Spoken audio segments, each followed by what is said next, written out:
In this video, I'm going to share how I added 2 to 3 hours to my nightly sleep during a long period with insomnia. You may have even tried this tip and dismissed it because it didn't work.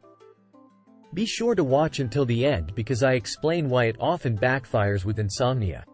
If you're like a lot of people, you've tried everything from magnesium to exercise, deep breathing, sleepy tea, meditation, you name it. But what you may not realize is, the worry about sleep is really what keeps you more awake than anything else. How you respond to a bad night is what keeps insomnia going. The more you Google the problem and search for countless solutions, the more fixated you become on your insomnia, and the anxiety increases.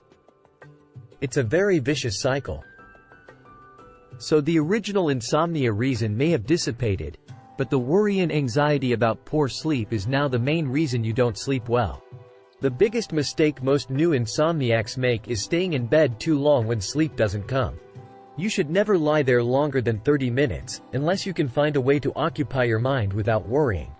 But the minute you find yourself wondering how long before you will sleep, watching the clock, or you start thinking about the health effects of insomnia, that's the moment you should remove yourself from bed. Insomnia is very mental. If you continually have bad sleep in a certain location, your brain starts to associate that place with poor sleep. You may even start to feel anxious when you lie down.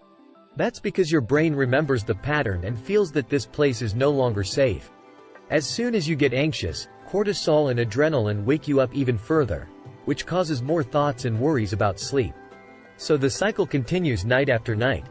After a long bout with insomnia, I had a breakthrough when I began going to another room if I was awake for more than 30 minutes.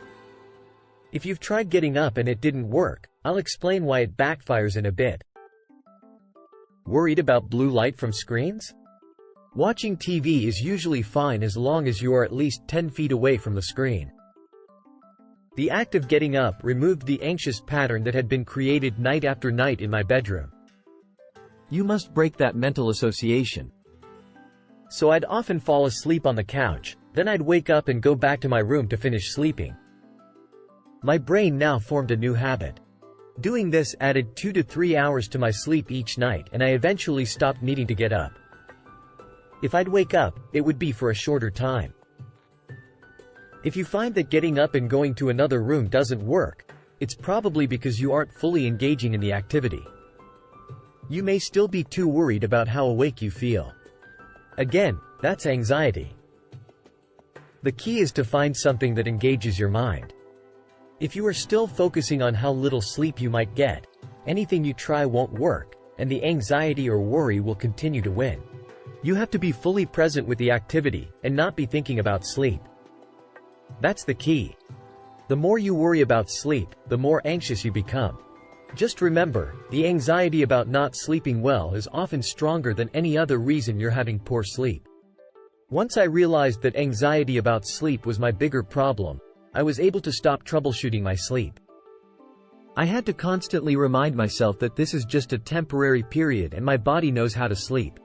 I also stopped searching for sleep solutions because that was keeping me more wired.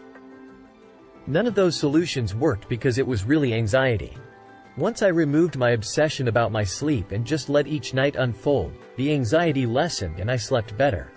Of course, if your sleep continues to remain poor, seek help from a physician to ensure there are no underlying health issues contributing to it. While this may not be the entire solution to your poor sleep, it often helps so many people who have sleep anxiety. Thanks for watching and sweet dreams.